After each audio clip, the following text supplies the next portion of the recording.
Good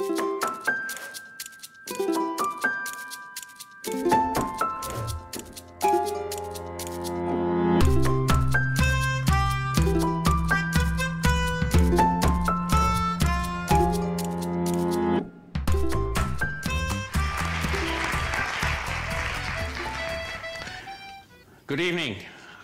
Welcome to the 12th annual MahtoREADi, our One Book, One Community Read, and thank all of you for braving the polar vortex. I'm Jim Kavanaugh, and a member of the community committee that picks the books every year. I am not related to Benedict Kavanaugh, one of the corpses in the book. I just want to... This program is funded with money from the Minnesota Arts and Cultural Heritage Fund. These legacy funds, some of which are allocated to the regional library systems, are distributed at Washington County Library by MELSA, an Alliance of Metro Public Libraries.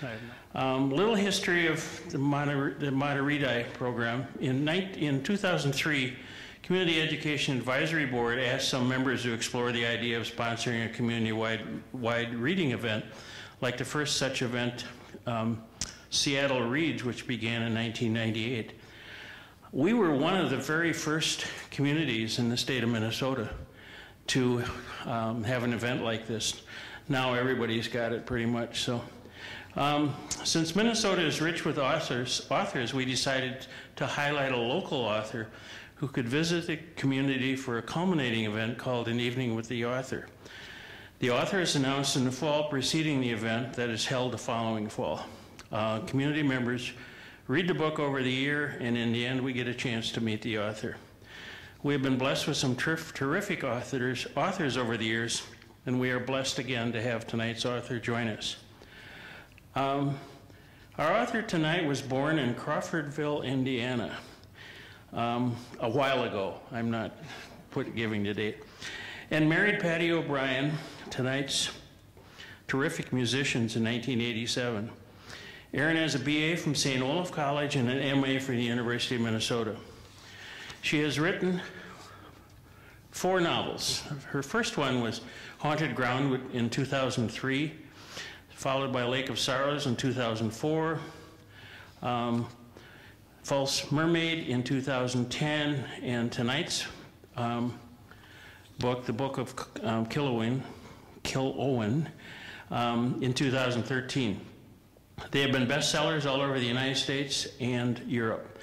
She has received a bevy of awards, including Best Mystery nomination by the Book of a Month Club in 2003 for Haunted Ground, Minnesota Book Award finalist for the Lake of Sorrows in 2005, nominated for the Agatha and Anthony Awards for Haunted Ground. And in Minnesota, it was a Minnesota Book Club finalist for 2014, which is a very prestigious award. There's only 4 nominees, as I understand. She and Patty have become a great team. They are both active in the local Irish music and dance scene. They even met in an Irish pub in St. Paul. And I told her, where else are you going to meet an Irishman but in a pub? But she is the co-founder of Minnesota's Irish Music and Dance Association.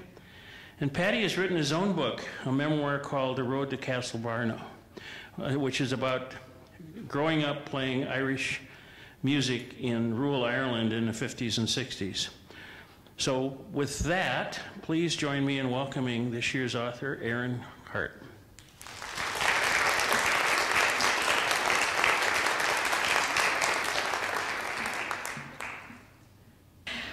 Well, we'd like to help you imagine that you're sitting by an Irish fireside and we're telling you stories.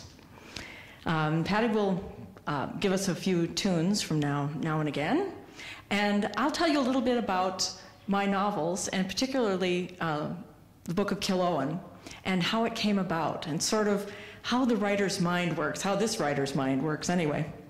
Might be a little odd for you. But just how all of these sort of details come together and are woven into a story. The characters, the setting, the themes that kind of run through the book, And all of that starts with kind of a spark of imagination.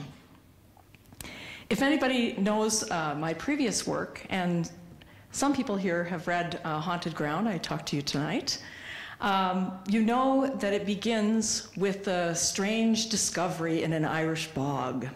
And I found out that this is my niche. I once said to my editor that I thought I might send my characters to Cyprus. There's a lot of archaeology there as well. She said, no, no, no, dear. Ireland is your niche. So Haunted Ground began when I read a book of poems by Seamus Heaney, the Nobel Prize-winning poet from Ireland.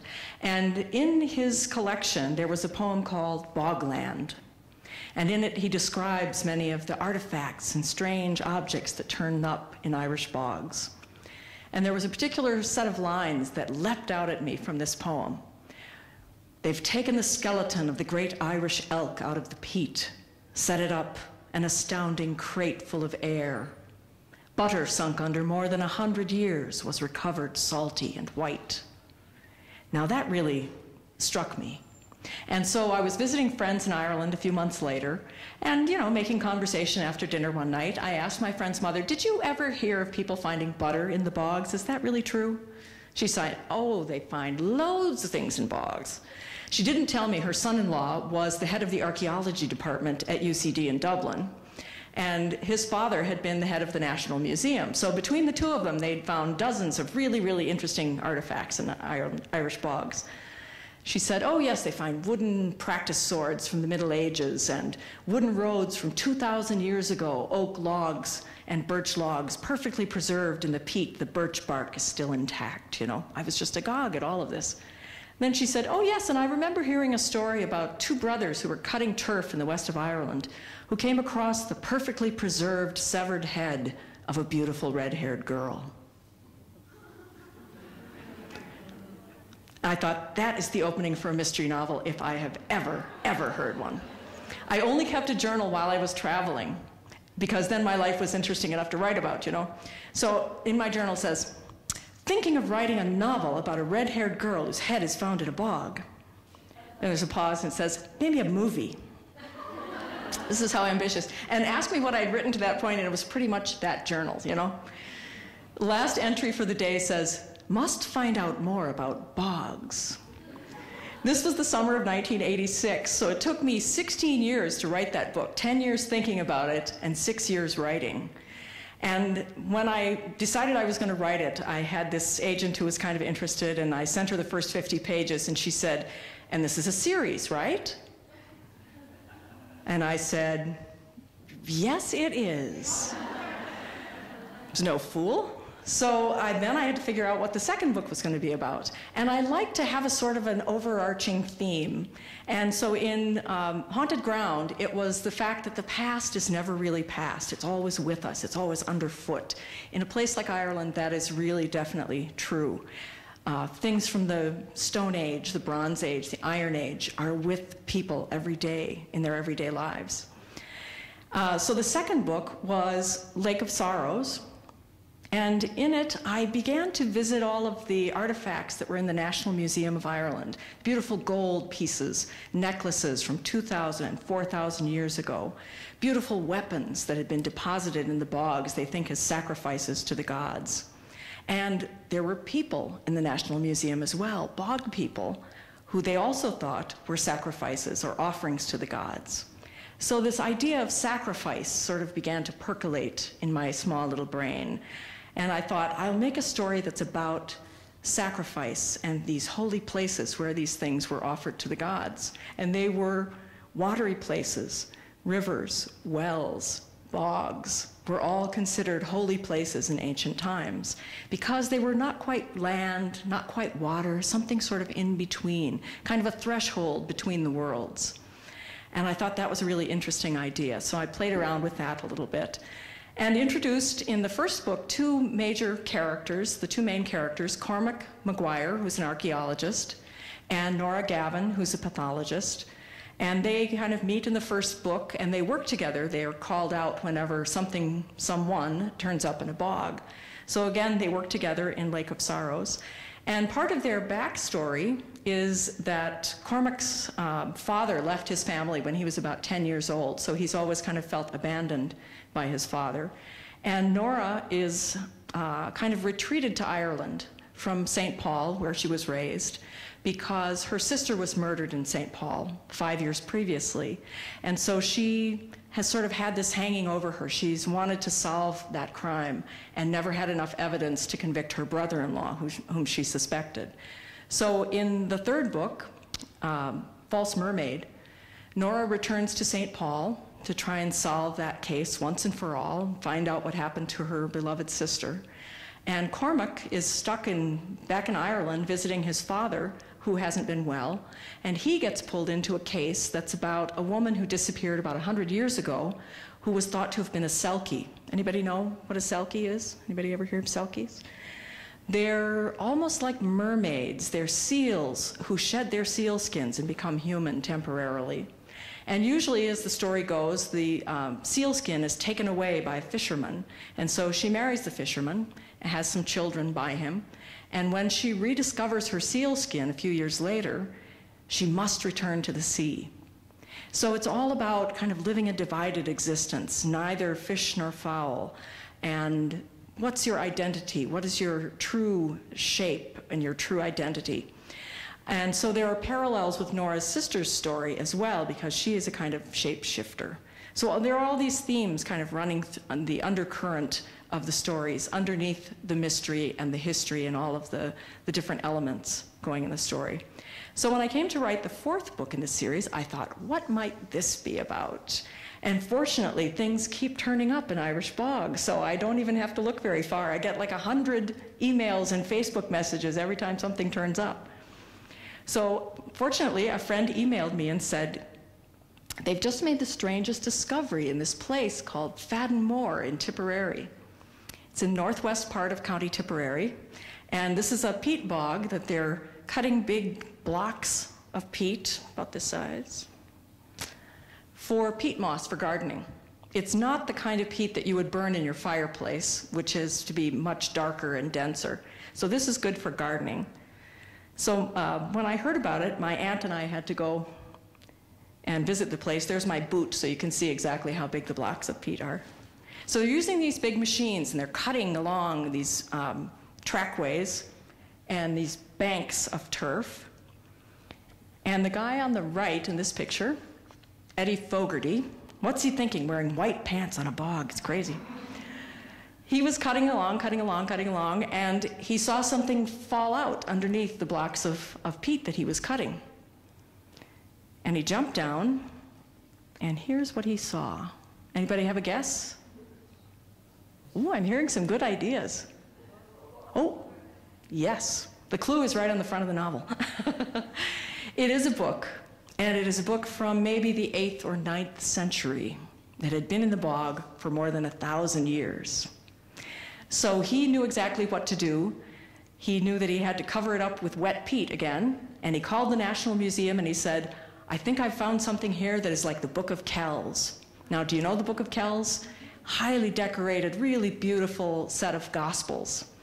And so, of course, the people at the National Museum were beside themselves. They were so excited. Nobody had ever found a book in a bog before. And a bog is sort of cold and wet and acidic. You have wetlands around here, right?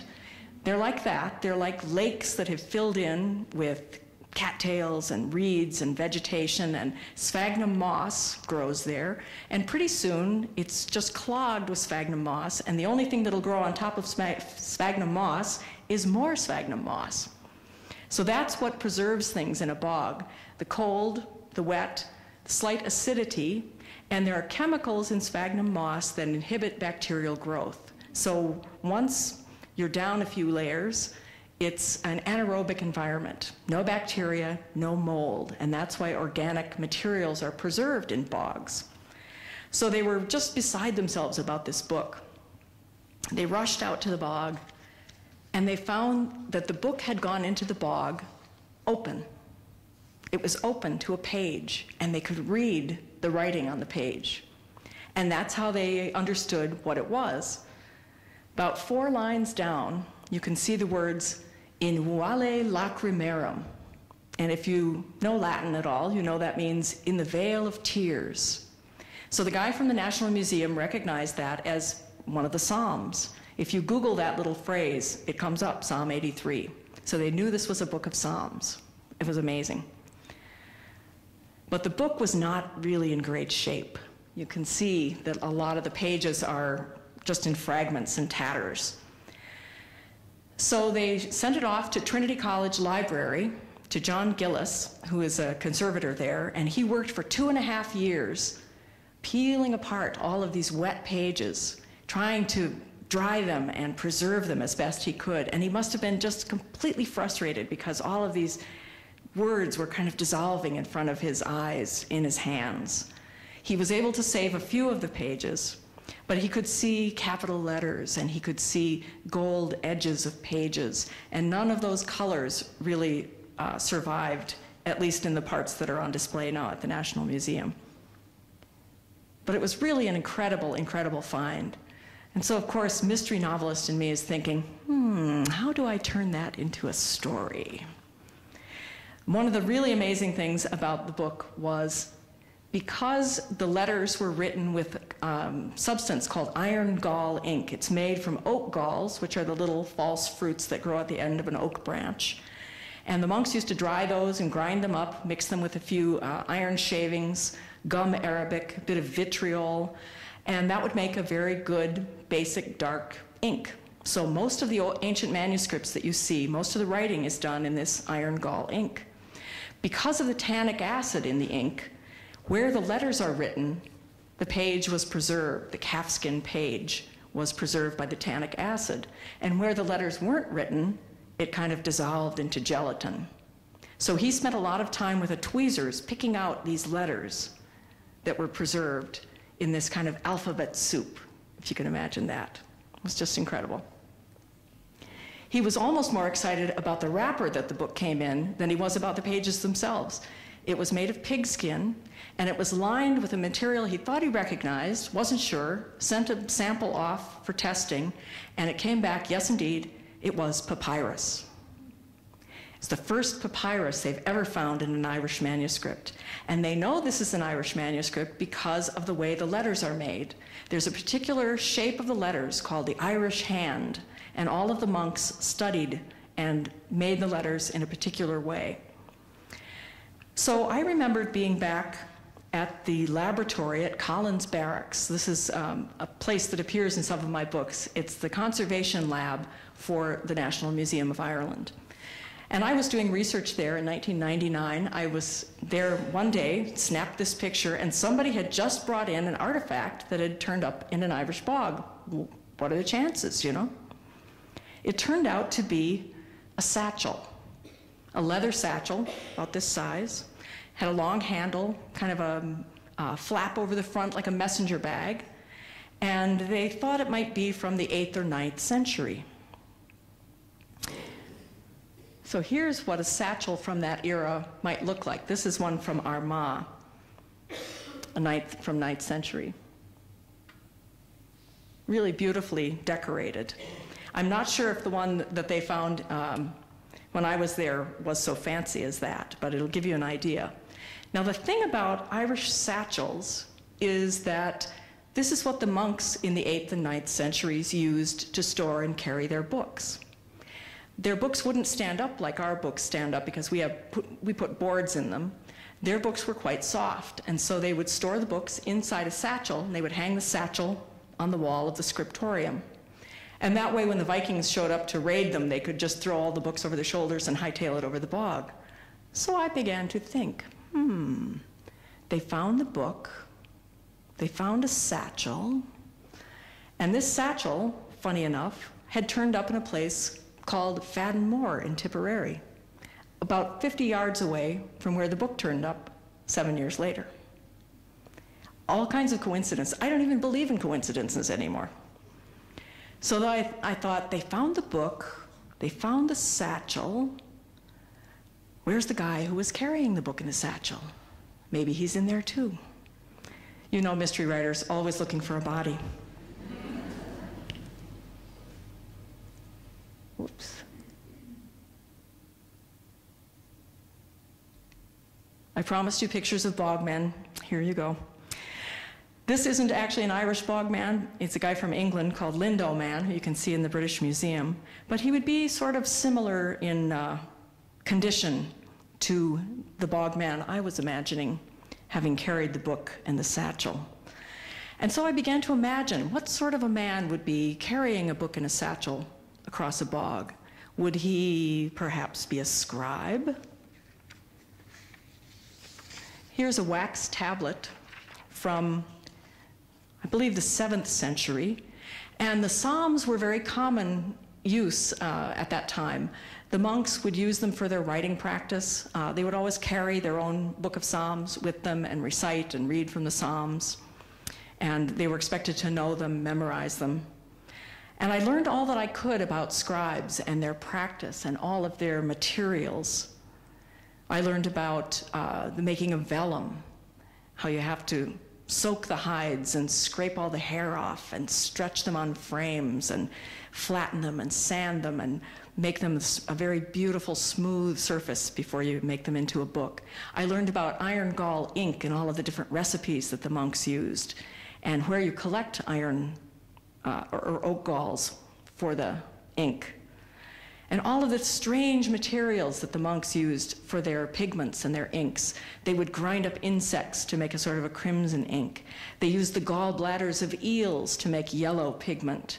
They ground up all kinds of poisonous oxides of lead and mercury. And so it was kind of a dangerous alchemy, being an ink maker in those days. They also made books. And by that I mean they made copies of the Gospels, they made copies of the Psalms, but they copied every single book that they could get their hands on. It became their mission to travel the world and find manuscripts and copy them so that they could be disseminated and kept, and so that knowledge could be perpetuated around the world. If you've ever read How the Irish Saved Civilization, a lot of it is about that, how the Irish monks filled the libraries of France and Germany and Austria and Italy and came back to Ireland. They were usually wandering characters. So not just the scriptures and the Psalms, but other books as well. They were very interested in text and the power of language. So they copied geography, history, philosophy, science, mathematics, medicine, every single manuscript they could get their hands on. At times, they would be, kind of disgruntled about the things that they were being forced to copy. When they were starting to write down some of their own Irish myths and legends, once in a while the monk would write in the margin of the page, "This is nothing but pagan rubbish," and then he would keep on writing the story. So they traveled everywhere, and they wanted to fill the libraries with knowledge and to pass that knowledge along, to spread that knowledge. It was about transmitting ideas across time. They also left something of themselves in their manuscripts. Once in a while, you find a little piece of a poem. This is a huge book of Latin grammar, and at the very bottom of the page is a tiny little poem written in Old Irish. Now, this was a way that the monks could communicate with one another, because the only other person who could read Old Irish was another Irish monk. So this is a poem that says, they wrote about their surroundings and the beauty of their surroundings, what they had for dinner, their daily habits. This one says, "A hedge of trees surrounds me. A blackbird's lay sings to me, praise which I will not hide. Above my manuscript, the lined one, the trilling of the birds sings to me. In a gray mantle, the cuckoo sings a beautiful chant to me from the tops of bushes. May the Lord protect me from doom. I write well under the green wood." Proud of himself? There's another great poem called Panger Bon, where the monk is writing about himself going about his daily work, which is copying a manuscript, and in the corner is his cat, his white cat, Panger Bon. And the cat is going about his daily work as well, which is catching mice. So he alternates, describes himself at his work and the cat at his work, and what he's up to and what the cat's up to. And it was probably written in the 7th century, and it's still alive in manuscript form today, and so people know this poem and recite it. It wasn't all poetry, though. Sometimes they were just complaining. Do not reproach me concerning the letters. The ink is bad, the parchment scanty, the day dark. 20 days to Easter Monday, and I am cold and tired. I am Cormac, son of Cosmoc, and there is some devil in this ink. Thin ink, bad vellum, difficult text. This vellum is hairy. And my absolute favorite, now I've written the whole thing. For Christ's sake, give me a drink. Long, hard days in the scriptorium, I guess. So they copied everything, as I said, that they could get their hands on. Even things that the church did not approve of, they wanted to have these manuscripts preserved and talked about and discussed. And so I began to think, what if the book that was found in the bog, or some related book, would be worth a man's life? What sort of a book would be worth a man's life? And that's what got me started on the Book of Killowen. So the novel starts in the year 870 AD. Should we get Patty to play a little tune here for us while I take a sip of water? Just something brief? That'd be great, thank you. All right, he's going to play a couple of hop jigs.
So I began to be interested in this fellow, John Scotus Eriugena, which means John the Irishman born in Ireland. He was kind of a juicy character, a philosopher who hung around with kings and sort of sparred with them a little bit. And he wrote very complex philosophical treatises about the nature of God, the nature of good and evil. Some of his works were considered heresy by some of his contemporaries. So I thought, he might make an interesting character in a novel. So the Book of Killowen begins, as I said, in the year 870 AD. It begins in a bog very much like a place called Fadden Moor, when a man cutting in the bog illegally discovers a car fully buried in the bog. And that came from a story I heard about a young man who didn't have insurance on his car in Ireland, and he was in a hit-and-run accident. And so in order to get rid of the evidence, he thought he would bury the whole car in the bog. And I thought, that'll become useful someday. So you collect little bits of things, put them in your nest. And so he's cutting in this bog, and a man from the 9th century turns up in the trunk of the car. So I began to imagine what he might look like. what he might be wearing, maybe a pair of shoes from the 9th century, what he might be carrying with him. The monks and scribes often had a wax tablet in their pockets in which they would scribble a few lines, a few verses from the Psalms. So Nora, of course, and Cormac are called out to the place where this 9th century man turns up in the trunk of the car. And by the way, my writers group said, wait a minute, you can't start a book with the 9th century man in the trunk of a car. How did he get there? I said, I don't know, I have to write the book to find out. But as it turns out, he's not alone. There's somebody in there who has been there only a few months. Well, some of you know if you've read the book, Benedict Kavanagh. And it turns out Benedict Kavanagh's wife is one of the people who stays at the nearby artist retreat where Nora and Cormac are living while they conduct their investigation. So many of the people at this place are artists. They live in little houses in the woods. They do their work. And many of the people who are the permanent residents as well are creative people also. And this place used to be a monastery. All over Ireland, there are these ruined monasteries and little chapels out in the woods, monks' retreats, and places where the monks would have been raising animals, raising their own food, making cheese, doing all of these different things. And all of the people who are living in the artist's retreat now are doing the same sorts of things that the monks would have been doing 1,000 years ago. They're doing calligraphy. They're raising calves for calfskin vellum. They're raising geese and swans because they need the quills for writing. One of them is a great expert on ancient manuscripts, and this is something that Cormac and Nora only come to know during the course of the story. There are stone carvers. There are people who raise goats and make cheese. And no one is quite who they make themselves out to be. Everybody's got a story. Everybody's got a secret, something that they want to keep hidden, some secret knowledge about them that will eventually come to light. So I had an interesting conversation. I went and interviewed a fellow called Ned Kelly at the National Museum of Ireland. And he told me about all of the book shrines that some of these special books were kept in from the 8th and 9th and 10th centuries. Eventually, the book would be kept by a certain family, and in order to protect the book, they would build a box for it, made of yew wood, which had special properties. They would wrap it in gold foil or brass, and they would set it with jewels or enamel. They were very elaborate, fancy sort of boxes. Treasure hunting and shrines and all those things would make a sort of an interesting thread for a mystery as well. So you can see how the little wheels are turning. So another of the themes of the book is to do with language and how we use language as a code, both to communicate and also to keep people from understanding what we're saying. The Irish monks wrote in Latin, which was the educated people's language at the time, but they also wrote in their own language, in Irish, in the vernacular. And they would write notes to one another in Irish when they didn't want the other monks, the German and the French and the Austrian monks, to know what they were talking about. So I began to be interested in language as code and also how the Irish monks made their books. You saw all of those beautiful fancy pages that they made. And some of those manuscripts were made as kind of aids to meditation. There would be a word hidden in the design, but you'd have to stare at the page for a really long, long time before you'd see the word sort of begin to emerge. And it was a way to become closer to God, to sort of meditate on the meaning of the words and the designs.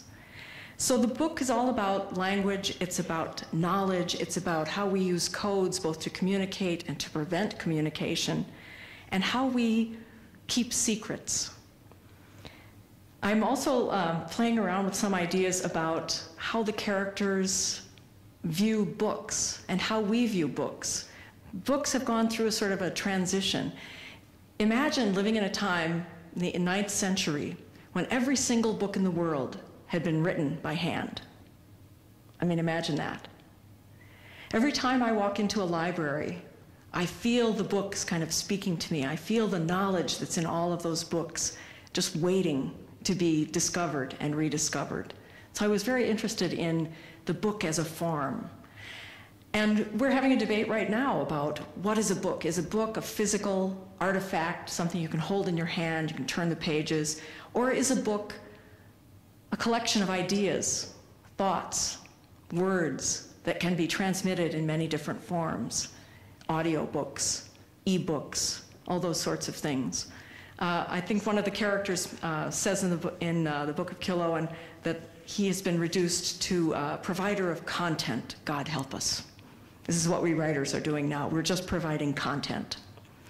So the whole idea of knowledge and information and words and text has really changed with the internet and all of our modern ideas.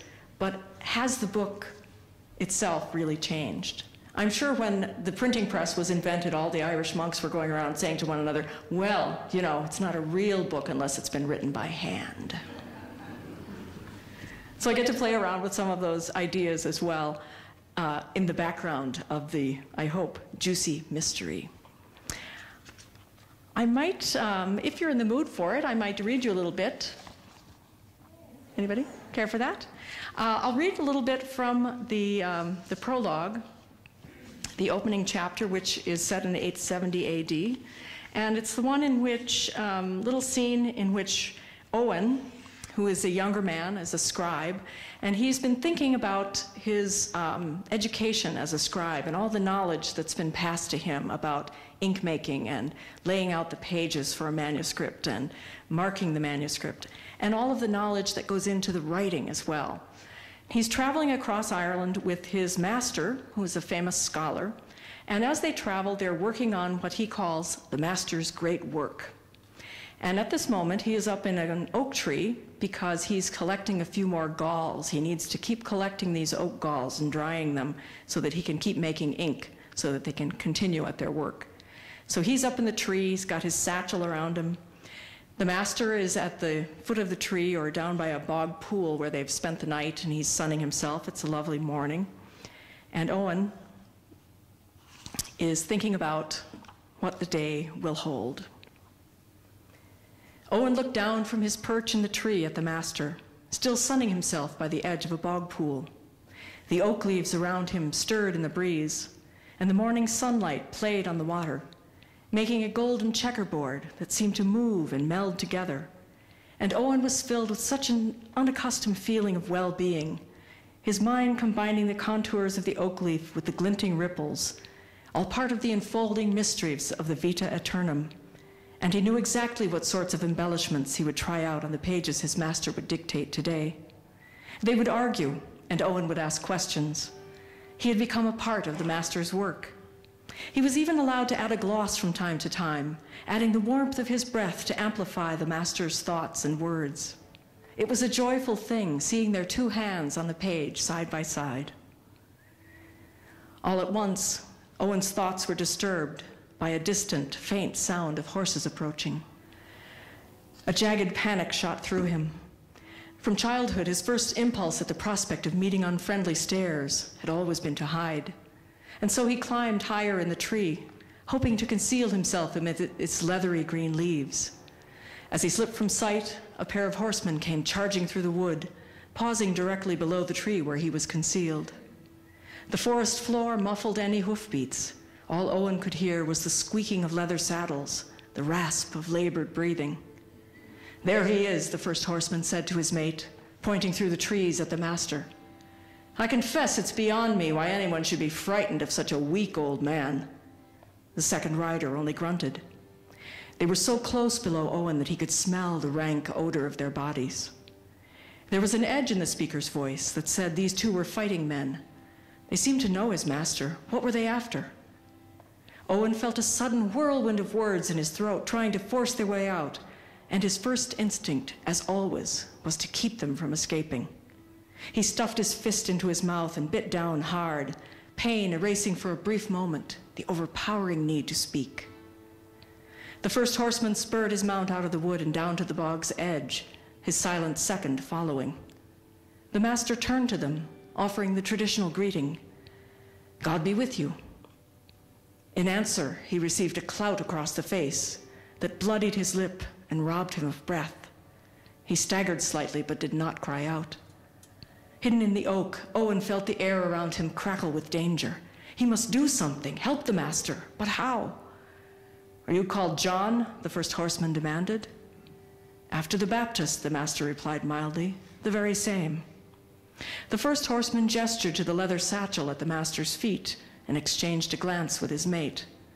"Where's your servant?" "I wish I knew," the master replied. "He disappeared last night. Took our store of food. I'm left here with nothing to eat but my own words." He gestured to the satchel on the ground. Owen nearly cried out. He had taken nothing. Why was the master lying? He felt a slowly rising horror as the horsemen dismounted, and each drew a knife from his belt. The pair of them fell upon the old man, thrusting their blades with an upward motion again and again and again. Over the assassin's shoulders, the master raised his eyes to the tree where Owen crouched, hidden among the leaves. "The beginning and the end," the old man wheezed. "Alpha and Omega." At last, the two horsemen stepped back and let the master's lifeless body topple to the ground. Owen could hardly breathe, but he felt the uncontrollable sounds begin to rise within him once more.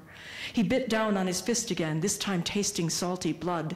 "Shield me, cover me," he prayed to the tall oak, to each of its branches and leaves. "Hide me from the conspiracy of the wicked, from the noisy crowd of evildoers." Suddenly, a third horseman burst through the woods, pulling his beast up short and dismounting beside his fellows. "So you found him. Good."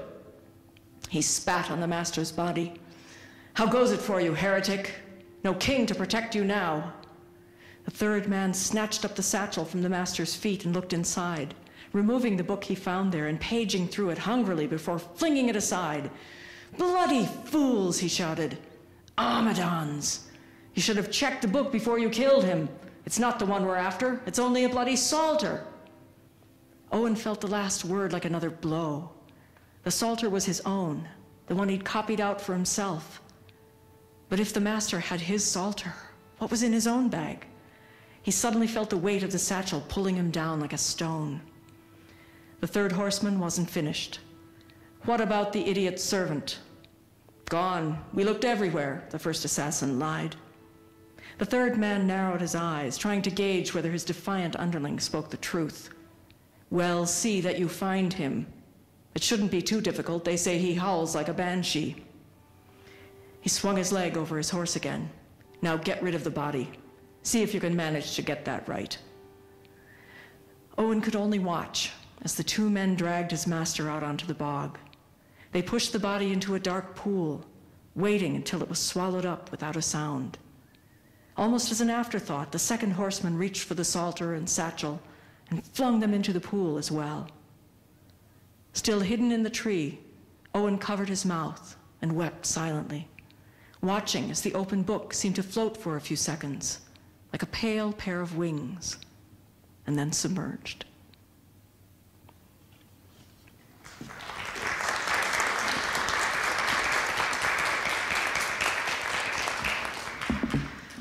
I'm not sure how we're doing on time here, but how are we? Oh, great. Maybe we can turn the lights up, and if you have any questions, this is like a giant book club. I love this, so if you have any questions, or if there's anything you saw that you're puzzled by, shout it out. Writing another one? I'm writing a 5th book now, but it's demanding to be historical. I like to take true stories as my inspiration, and so this is a true story that happened in 1929, and so it means that the action of my novel has to happen in 1933. So I'm thinking it might be a sort of a prequel to the series, because the main character is a policeman turned archaeologist who might just be the grandfather of Cormac Maguire, or Nora, Gavin. I haven't decided yet whose grandfather he might be. But there are a lot of interesting historical details about 1933. In 1929, the real facts that it's based on are the disappearance of a postman who went missing on Christmas Day, 1929, and has never been found since. So already, that intrigues me. And then I thought my friend Dermot O'Mara, who owned Irish on Grand, if you were ever in Irish on Grand, he started that shop. And his grandfather was a superintendent of the police in Waterford when the postman went missing. And so he had personal notes that he had written about the case and about how there might have been police corruption involved and a cover-up and all kinds of things like that. So there's all of this corruption that's part of the backstory. And interesting things are going on politically in Ireland as well. In 1933, the commissioner of police was fired, the same fellow who'd overseen the missing postman case. And he went on to found the Blue Shirt Party of Ireland, the sort of fascist party of Ireland. The head of the National Museum at that time was an Austrian fellow called Adolf Marr, and he was the head of the Nazi Party in Ireland. So there's all this interesting political stuff happening.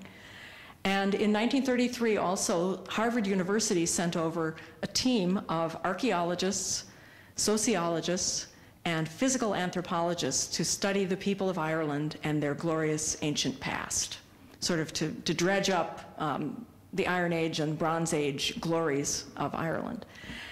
And they were also there to, I don't know if you know what physical anthropologists do, but at that time there was a big rage of measuring people's skulls and the distance between their eyes and how high their ears were and things, and to be able to extrapolate from those measurements what race people were. The Germans were doing it in Germany, and the Americans were doing it in Ireland.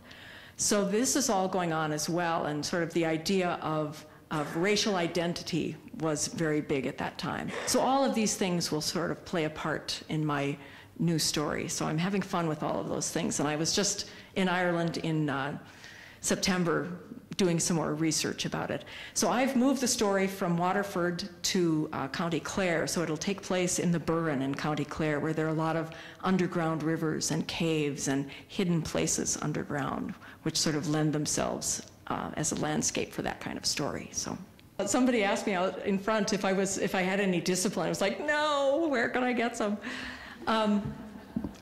I love doing research. Once I get stuck in doing research, and then I actually have to like force myself to realize that yes, you have to write a novel based on this research too. So I can get sort of lost in the research end of things, but I do freelance writing, I teach, I do all these other things to sort of try and make a living while I'm working on the next novel. And so if I can have like a really good morning of writing and then do my other stuff in the afternoon, that's good. But I have trouble sticking to that schedule because, you know, you open the first email and then that's all you do all day. Is that true? So yes, I'm not disciplined, and I really need to have a sort of routine, or, you know, a special pen or light a candle or something like that. I don't know. I've heard people do these things and I don't know if it works or not, but I need to try it. In Haunted Ground, there are remains found in a place called a souterrain, which is an underground chamber, sometimes next to a ring fort, sometimes next to some other kind of fortification. And it's just a chamber that's kind of underground. It has stones over it, sometimes big slabs over it. And it's where they would hide stores, but they would also hide people there in case of a raid on the fort. So maybe there would be big stones above it. Does that make any sense?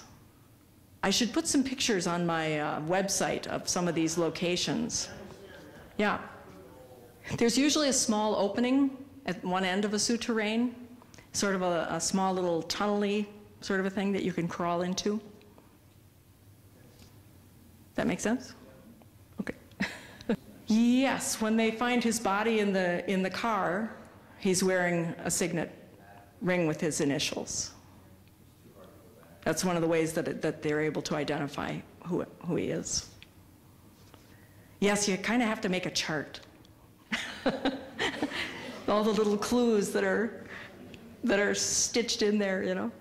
And it's fun for me to go in and, you know, I'm writing along and then I realize, oh yes, well this will have to be a clue, and then I have to go back to the beginning and stitch something in at the very beginning so that if you're paying attention, it'll all make sense. And I'm a mystery reader, and mystery readers love to have threads tied up at the end. If you don't have the threads tied up at the end, it's like, why bother, you know? I like threads. Any other quick question? You've been just a marvelous audience. Thank you so much. We really appreciate it. Again, thanks Erin and Patty for the wonderful evening, and thank you all for braving the elements to come out to